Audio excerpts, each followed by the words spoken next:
The red emergency lights flashed across Ellie Martinez's face as she adjusted her headset. Her fingers flew across the communications panel, trying to boost the signal strength. Around her, the colony's command center buzzed with urgent activity.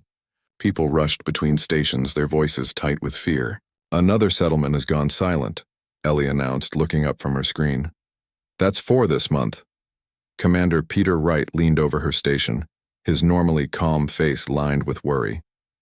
"Can you play back the last transmission?" Ellie nodded and tapped a command. A scratchy voice filled the room, causing several staff members to stop and listen. They came without warning. Ships unlike anything, weapons tearing through our shields like they weren't even there. "If anyone receives this, stay away from Proxima Sector. The Kalen, they don't take prisoners." The message ended in static. Silence fell over the command center. Centauri Prime was just 2 systems away from Proxima. "I should inform the governor," Peter said quietly. He straightened his uniform, a habit from his military days on Earth.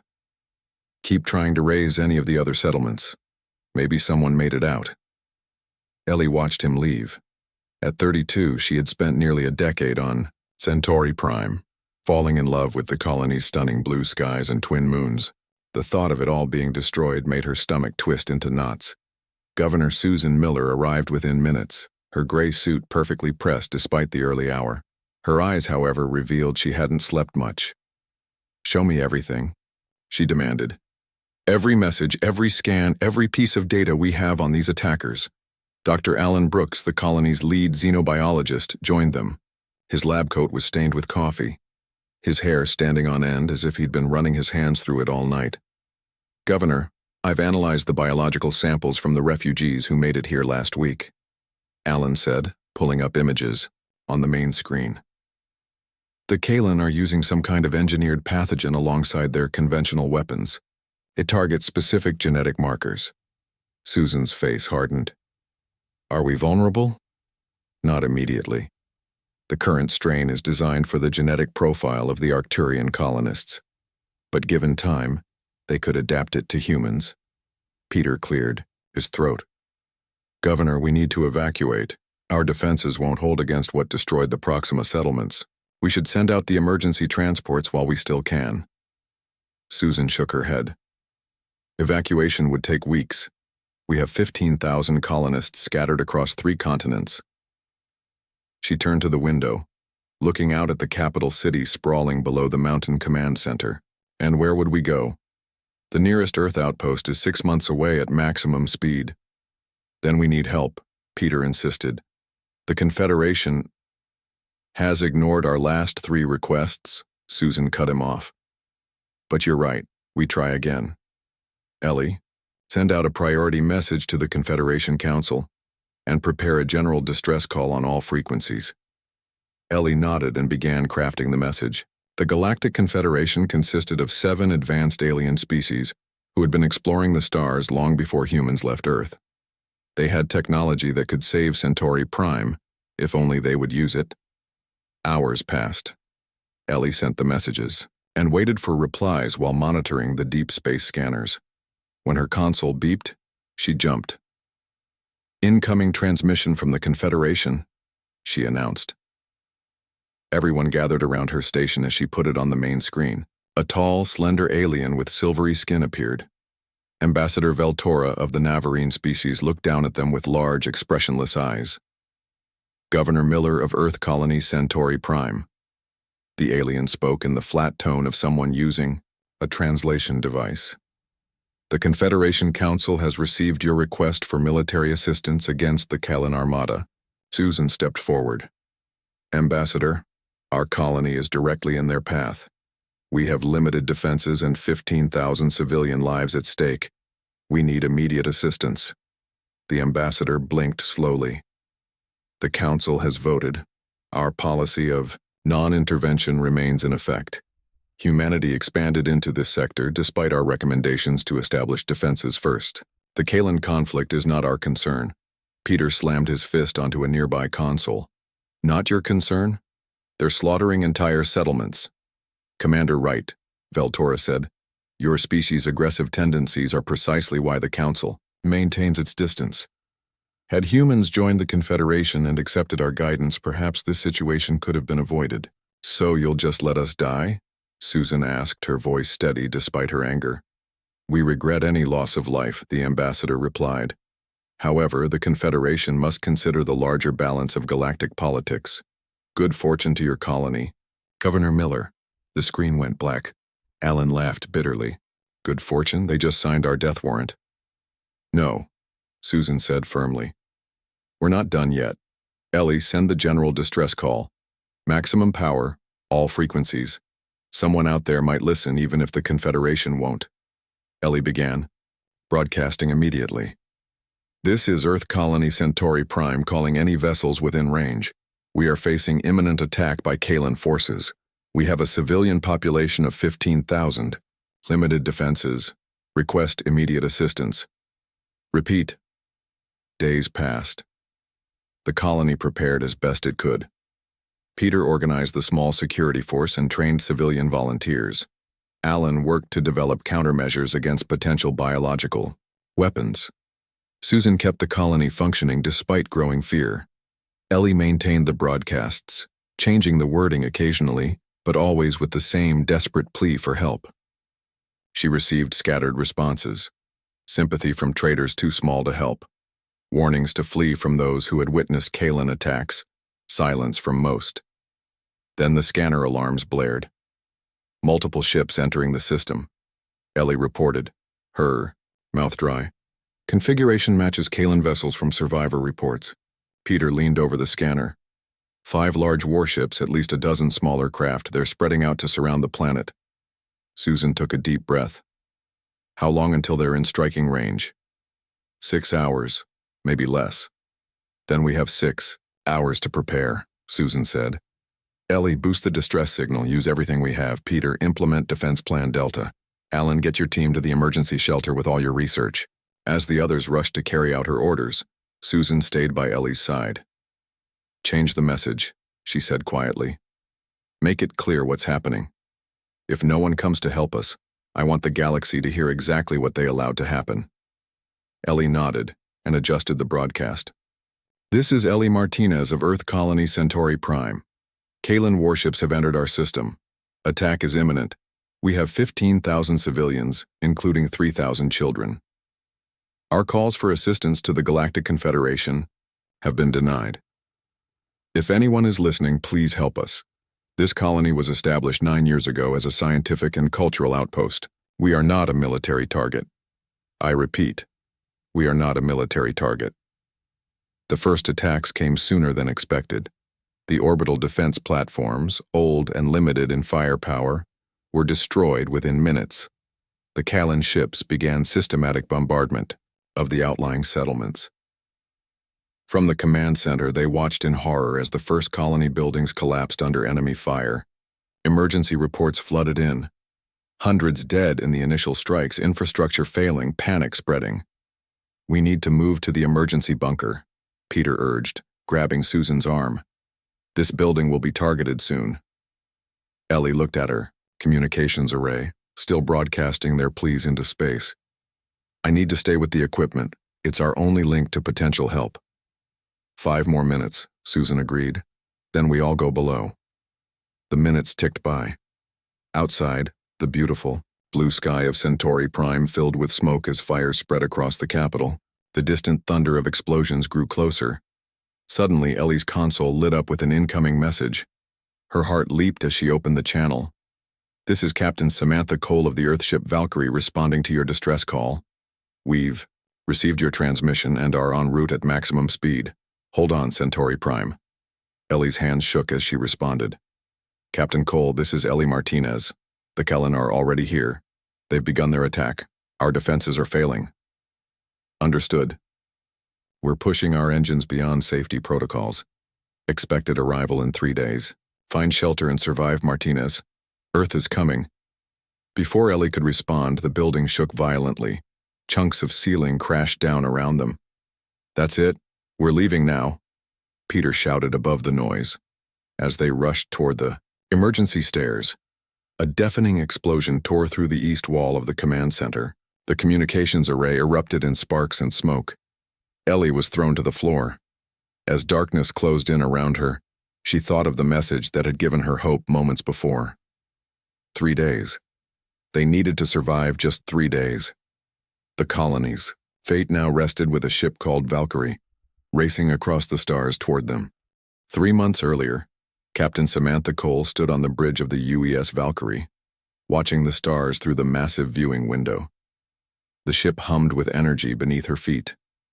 As Earth's newest and most advanced warship, the Valkyrie represented humanity's growing concern about threats beyond their solar system. "Beautiful, isn't she?" Samantha said, not turning around as she heard footsteps approach. Lieutenant Kyle Jackson, her navigation officer, came to stand beside her. "Most advanced engine system ever built," he agreed. "Hard to believe we're the first crew to take her beyond the solar system."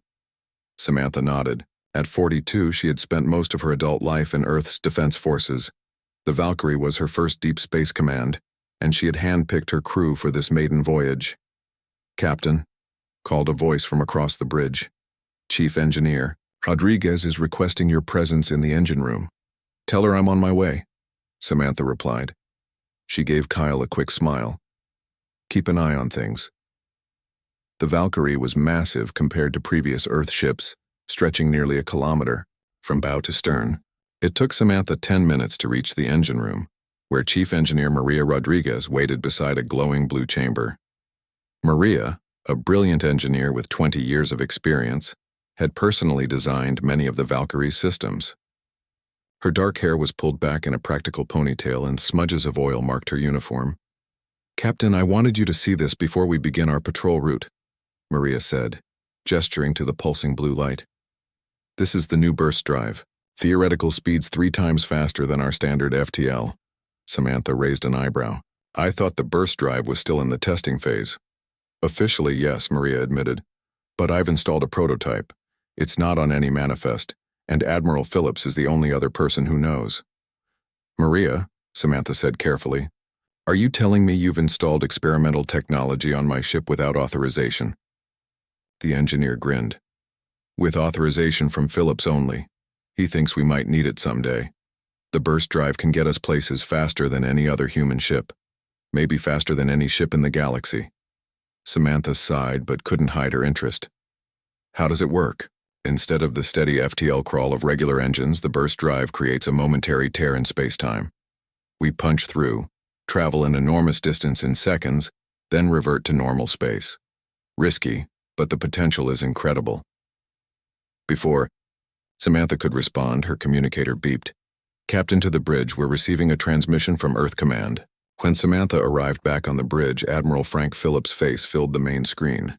His expression was grim. "Captain Cole, we've detected an unusual signal.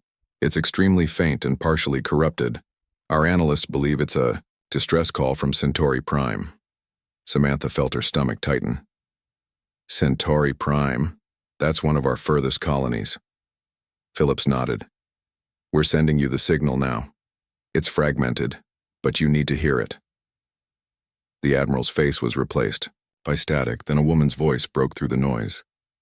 "Ellie Martinez of Earth Colony Centauri Prime. Kalen warships, an attack is imminent. 15,000 civilians. Calls for assistance denied. Please help us." The message continued, breaking up in places before cutting off entirely. The bridge crew exchanged worried glances. "According to the timestamp," Phillips said when his face reappeared on screen. "This message was sent 3 days ago. At standard FTL speeds, even your ship would take months to reach Centauri Prime." "And a proper response fleet?" Samantha asked. "We're assembling one now, but it will take weeks just to gather the ships. By then?" He didn't need to finish the sentence. Samantha looked at her crew.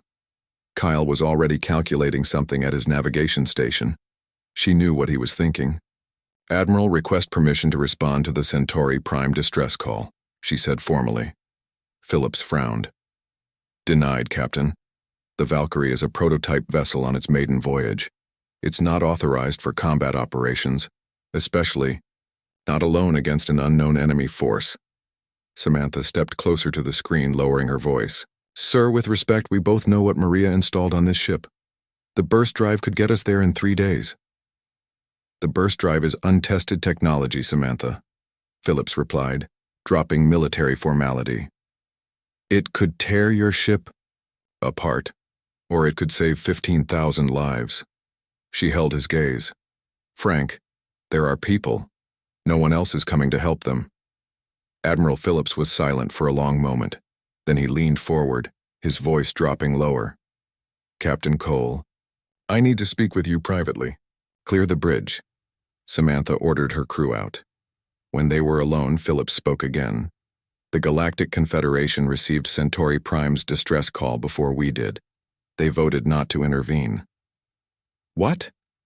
Samantha felt her anger rising. Why? They claim we expanded too aggressively, that we should have built stronger defenses first. Reading between the lines, they think humans need to be taught a lesson about our place in the galaxy. Samantha's hands clenched into fists. So they'll let thousands die to make a point? Phillips nodded grimly. Which is why what I'm about to say never happened. He took a deep breath. Captain Cole, you never received these orders. This conversation never took place, but if the Valkyrie were to go missing from its patrol route for a week, the investigation would be minimal. Samantha understood immediately. Thank you, sir. Don't thank me. If the burst drive fails, you and your crew are dead. If it works, and you still can't save the colony, you've risked Earth's most advanced ship for nothing, and if by some miracle you succeed, there will be serious diplomatic consequences. I understand the risks, Samantha said firmly. The Admiral's expression softened slightly. I know you do. That's why you have command of the Valkyrie. Good luck, Captain. Phillips out. The screen went dark. Samantha called her crew back to the bridge and ordered them to gather in the conference room. Once everyone was seated, she played the distress call, watching their faces as they listened. We've been ordered to continue our patrol route, she said when the message ended. Centauri Prime is too far away for us to help in time. Earth Command is assembling a response fleet. The bridge crew looked at her in silence. They knew what that meant. By the time help arrived, the colony would be destroyed. However, Samantha continued, we have another option. Chief Engineer Rodriguez has installed a prototype burst drive on the Valkyrie. It's untested, but theoretically, it could get us to Centauri Prime in 3 days. Maria's eyes widened. Captain, the burst drive isn't ready for a jump that long. The stress on the ship could tear us apart. I'm aware of the risks, Samantha replied. That's why this has to be voluntary. I won't order anyone to participate in what could be a suicide mission. Kyle spoke up from his seat. I've been running calculations since we heard the message, Captain.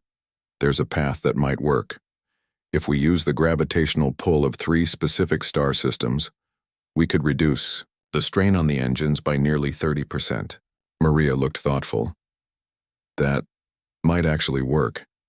I'd need to recalibrate the containment field, but it's possible. Samantha looked around the table. I need to be clear. This is not a sanctioned mission. If we fail, our careers are over. If we succeed, there will still be consequences. I'm asking if you're willing to risk everything to save Centauri Prime. One by one, her senior officers nodded. No one spoke against the plan. Then it's decided, Samantha said, standing up. We leave in 6 hours, prepare the ship. As the crew dispersed to their stations, Samantha returned to the bridge. She recorded a brief message for Admiral Phillips, to be sent only if they failed to return. Then she sat in the captain's chair and prepared herself for what was to come. 6 hours later, the Valkyrie's engines began to glow with an intense blue light. The ship trembled as power built up in the burst drive. Course plotted, Kyle announced. First jump will take us through the Procyon system. Engineering reports ready. Maria's voice came through the comm. Burst drive at full capacity. Samantha took a deep breath. All hands secure for burst jump. Initiate drive in 3, 2, 1. The stars outside stretched into lines of light, then vanished completely as the Valkyrie plunged into the unknown. Earth's warship was crossing the stars, racing to reach those who thought no one would come to help. For 3 days, the Valkyrie pushed through space faster than any human ship before it. The burst drive strained against its limits, threatening to tear apart at any moment. The crew worked in shifts, barely sleeping as they monitored systems, and made constant adjustments to keep the experimental technology from failing. In the engine room, Maria kept her hand pressed against the burst drive's housing, feeling its vibrations grow more erratic with each passing hour. Her team moved around her in a carefully choreographed dance, replacing burned-out components and rerouting power as needed. "How much longer?" Maria asked Kyle over the comm system. "Final approach in 20 minutes, he replied from the bridge. "The sensors are picking up energy readings consistent with weapons fire ahead." Maria wiped sweat from her forehead. "We'll hold together. Just be ready for emergency shutdown when we arrive."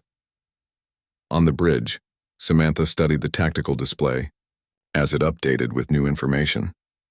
The Kalan fleet was larger than expected, one massive command ship and 19 smaller but still formidable destroyers. They had formed a blockade around Centauri Prime, with several ships bombing the surface. "Tactical analysis," Samantha ordered. Lieutenant Joe Harrison, the weapons officer, quickly ran the numbers. At 30, Joe was one of the youngest senior officers on the Valkyrie, but his brilliance with weapons systems had earned him the position. 20-1 odds, Captain," he reported grimly. "Their ships appear to have energy shields similar to ours, but more conventional weapons. They're not as advanced as the Valkyrie, but they have numbers on their side." Samantha nodded. "What about the colony?" Dr. Lisa Taylor, the ship's artificial intelligence specialist, spoke up from her station. "I'm detecting emergency power signatures from the main settlement. Life signs are present but scattered. The orbital platforms have been destroyed, and approximately 30% of the colony shows major structural damage." "Captain," Kyle called out. "Burst drive countdown at 2 minutes." Samantha opened the ship-wide comm. "All hands prepare for arrival at Centauri Prime combat stations. Sergeant Carter, have your Marines ready for possible ground deployment." In the ship's Marine bay, Sergeant Ben Carter acknowledged the order. His team of 20 elite soldiers checked their gear one final time. The Valkyrie wasn't designed as a troop carrier, but the small Marine contingent was the best Earth had to offer. "Listen up," Ben told his team. "We don't know what we're facing down there, but we know our people need help. Our job is to locate and secure survivors for evacuation. Rules of engagement are simple. Protect the colonists at all costs." The Valkyrie shuddered as the burst drive reached its final sequence. Blue light flashed throughout the ship as alarms blared. "Exiting burst. Space in 3, 2, 1, Kyle announced. Reality seemed to fold around them. Stars reappeared as the ship tore back into normal space, engines screaming in protest. The Valkyrie emerged on the far edge of the Centauri system, directly behind the bulk of the Kalan fleet. "Burst drive offline," Maria reported, her voice strained. "We won't be making another jump anytime soon." "Stealth systems engaged," Samantha ordered. "Hold position and assess." The Valkyrie hung in space, temporarily hidden by its advanced cloaking technology. Through the main view screen, they could see Centauri Prime, once a jewel of blue oceans, and green continents now marred by dark patches of destruction. The colony's capital city burned, visible even from orbit. "The Kalan don't appear to have detected our arrival," Lisa reported, studying the alien communications she was intercepting. "Their sensors registered an energy spike, but they're attributing it to feedback from their bombardment." "That gives us surprise," Samantha said. "We need a plan that maximizes that advantage." Joe stepped forward. "Captain, I've analyzed their formation. The command ship is coordinating the attack. If we take it out first, it might disrupt their operations long enough for us to break through to the planet." "And the remaining 19 ships?" Samantha asked. "We can't beat them all in direct combat," Joe admitted. "But we don't need to. We just need to create a corridor to the planet, deploy the Marines, and extract as many colonists as possible." Samantha considered this. "Lisa, can you tap into the colony's communication network? We need to know where survivors are gathered." Lisa worked at her console. "I'm detecting an emergency bunker with approximately 200 people inside, including what appears to be the colony leadership. There are scattered groups elsewhere, but that's the largest concentration." "Ben," Samantha called over the comm. "Your target is the main emergency bunker. Get in, secure the survivors, and prepare them for emergency extraction. We'll hold off the Kalen as long as we can." "Understood, Captain," Ben replied. "We're ready when you are." Samantha turned to her bridge crew. "We have one chance at this. The Valkyrie is the most advanced ship humanity has ever built, with technology the Kalen have never seen. Let's make that count." She stood from her captain's chair. "Drop stealth, systems. Full power to weapons and shields. Target the command ship first, then create a path for our shuttles." The Valkyrie's cloaking field dissolved, revealing the sleek, predator-like ship to the Kalen fleet. For a moment nothing happened as the alien vessels registered the new arrival. Then a communication request flashed on the main screen. "They're hailing us," Lisa said, surprised. "Put it through," Samantha ordered. The screen flickered, revealing a figure unlike anything the crew had seen before. The Kalen commander resembled a tall insectoid being with multiple arms and a chitinous exoskeleton. Its face was dominated by compound eyes that gleamed with cold intelligence. "Unknown vessel," the alien spoke through a translation matrix, its voice oddly musical despite the threatening posture. "You have entered restricted space. Identify yourself immediately." Samantha stepped forward. "This is Captain Samantha Cole of the United Earth ship Valkyrie. You are attacking Earth citizens. This is your only warning to withdraw." The Kalen commander's mandibles clicked in what might have been amusement. "A single ship comes to challenge the might of the Kalen Armada. Your species is either very brave or very foolish." "We're just protective of our people," Samantha replied evenly. "Your colony was established in territory claimed by the Kalen Dominion. The inhabitants were warned. Their destruction serves as an example to others who would ignore our boundaries." Samantha's expression hardened. "Earth recognizes no such claim. Once again, I order you to cease your attack and withdraw." The alien's compound eyes seemed to glitter. "I command 20 warships, human. You command 1. Mathematics suggests you should be the one to withdraw." "Mathematics isn't everything," Samantha said and cut the transmission. She turned to Joe. "Weapons free. Show them how Earth fights for its own." Joe's fingers danced across his console. Main cannons locked on their command ship, firing.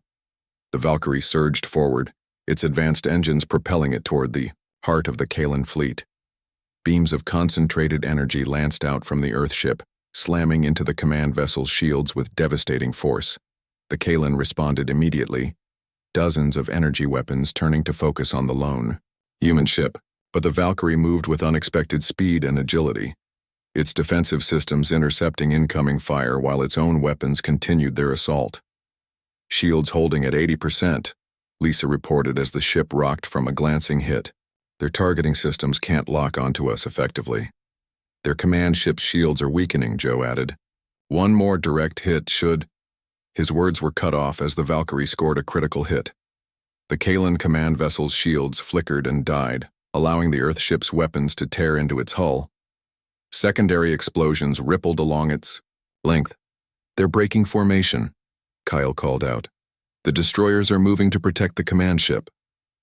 "That's our window," Samantha said. "Launch the marine shuttles now, all weapons. Create a corridor to the planet." 2 small shuttles burst from the Valkyrie's launch bay, accelerating toward Centauri Prime. Ben and his Marines braced themselves as their craft dodged enemy fire. "We're through their outer line," Ben reported. "Beginning descent to the colony. Coordinates." On the planet's surface, Ellie Martinez huddled with the other survivors in the emergency bunker. The walls shook with each impact from above. Governor Susan and Commander Peter had organized the survivors as best they could, but everyone knew their situation was desperate. "The bombardment pattern has changed," Peter noted, listening carefully. "They're concentrating fire away from us now." A new sound cut through the rumble of distant explosions, the distinctive whine of shuttle engines approaching. "Someone's landing outside," Susan said, hardly daring to hope. Ellie moved to the bunker's small communication panel. It was damaged but still had short-range functionality. "This is Centauri Prime Bunker. Identify incoming craft," a clear voice responded immediately. "Centauri Prime, This is Sergeant Ben Carter of the UES Valkyrie. We're here to get you out." Tears sprang to Ellie's eyes as she relayed the message to the others. Cheers erupted through the bunker as hope returned.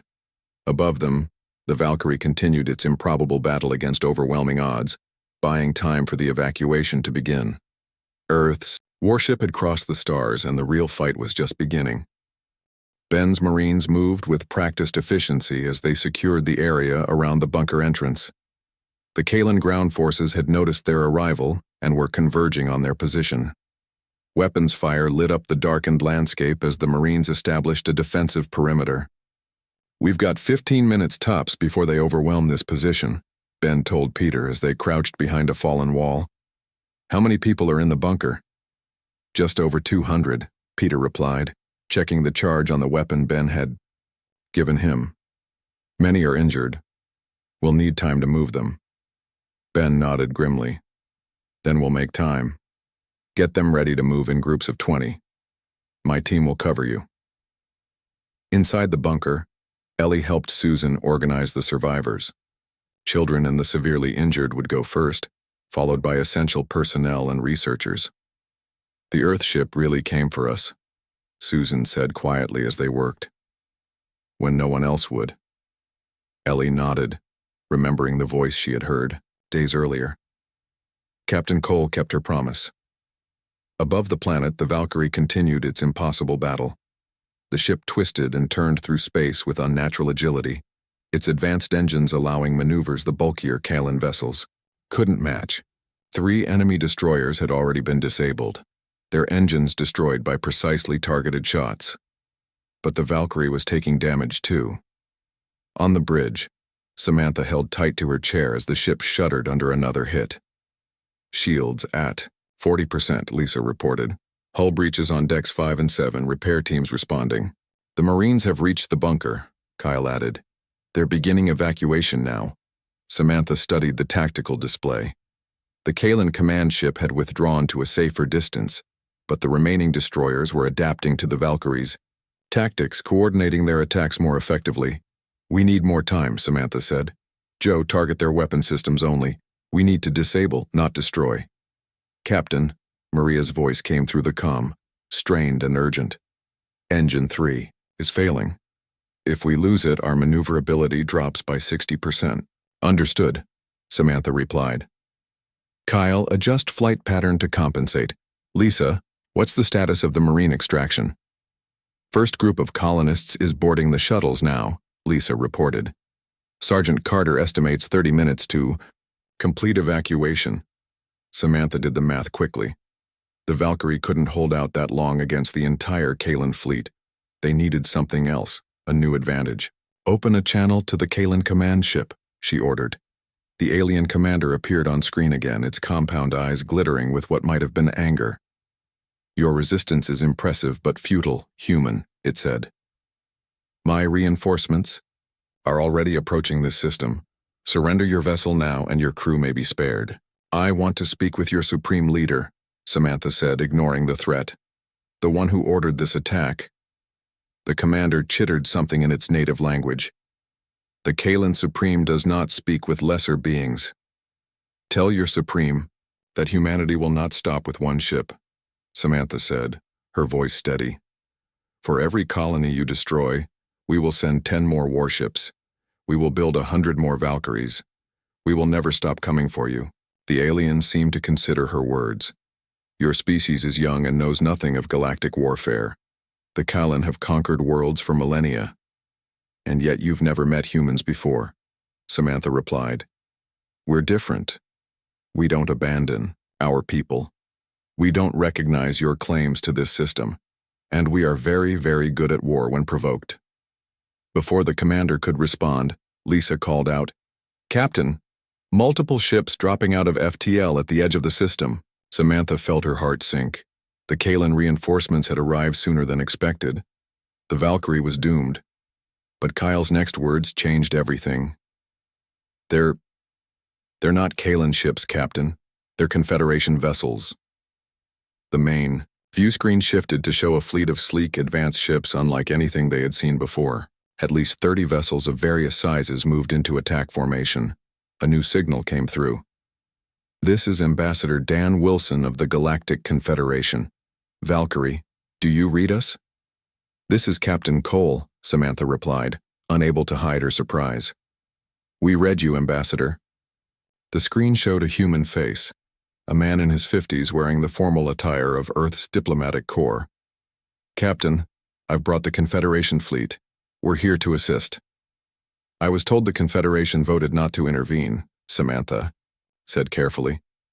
Dan's expression was a mixture of embarrassment and determination. "The original vote, yes. But several member species demanded an emergency session after observing your ship's arrival. One human vessel against 20 Kalan warships to save a small colony. It forced many to reconsider their position on humanity." As they spoke, the Confederation fleet engaged the Kalan ships. Advanced weapons tore through the alien vessels with frightening efficiency. "The Kalan are retreating," Joe reported, watching the tactical display with awe. "Captain," Lisa called out, "the Marines report all survivors are aboard the shuttles. They're returning to the Valkyrie now." Relief washed over Samantha. "Order all hands to prepare for departure as soon as the shuttles dock. Kyle, plot a course back to Earth." Hours later, with the Kalan fleet in full retreat and the Confederation ships standing guard over what remained of the colony, Samantha met with the colony leaders in the Valkyrie's conference room. Ellie, Susan, Peter, and Alan sat across from her, their faces showing a mixture of exhaustion and gratitude. "We can't thank you enough," Susan said. "You saved over 200 lives." "Out of 15,000, Samantha replied grimly. "I wish we could have arrived sooner." "You came when no one else would," Ellie said. "That matters." The door opened, and Ambassador Wilson entered, followed by Captain Cole's senior staff.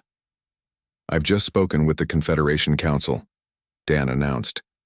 "They've agreed to provide ships to transport the survivors back to Earth, and they've voted unanimously to establish a new policy." "What kind of policy?" Samantha asked. "The Earth Standard," Dan said with a small smile. "Any attack on a civilian colony will be treated as an attack on all Confederation worlds. No one gets left alone to face extinction again." Maria stepped forward. "Captain, I've completed my assessment of the burst drive. With repairs, we should be able to make it back to Earth." "Good," Samantha said. "Admiral Phillips will be waiting for a full report." 3 weeks later, the Valkyrie returned to Earth orbit. Despite their damaged ship and the losses at Centauri Prime, the crew stood proudly at attention as Admiral Phillips came aboard. In the ship's main hangar, Phillips addressed them all. "What you did wasn't by the book. It wasn't authorized. And it saved hundreds of lives while changing humanity's place in the galaxy." He turned to Samantha. "The President wants to see you, Captain. The Confederation has proposed a joint defense initiative, with humanity taking a leading role, and they want the Valkyrie as the flagship." Ellie stepped forward from where she stood with the other survivors. Weeks of recovery had not erased the shadows in her eyes, but her voice was strong as she addressed the assembled crew. "Before the attack, I spent days sending messages into space, begging for help. No one came. Then a single Earthship crossed, the stars facing impossible odds to save people they'd never met." She looked at Samantha. "Captain Cole told the Kalan, you are attacking Earth citizens. This is your only warning." Those words have spread through the galaxy. Everyone now knows. Humanity protects its own. Later, as the ceremonies ended, Samantha stood by a viewing window looking out at Earth. Admiral Phillips joined her. "The President has authorized a new class of ships," he said quietly, "each one named after a human colony. The first will be the UES Centauri Prime." Samantha nodded. "And its mission?" "The same as the Valkyries," Phillips replied. "To make sure that whenever our people call for help, someone will answer." As Samantha watched Earth turn beneath them, she thought about how much had changed because of one desperate mission. The Confederation now respected humanity. The Kalan had withdrawn from human space, and across the galaxy, countless species had learned an important lesson. No one had come to help until Earth's warship crossed the stars, and that had changed everything.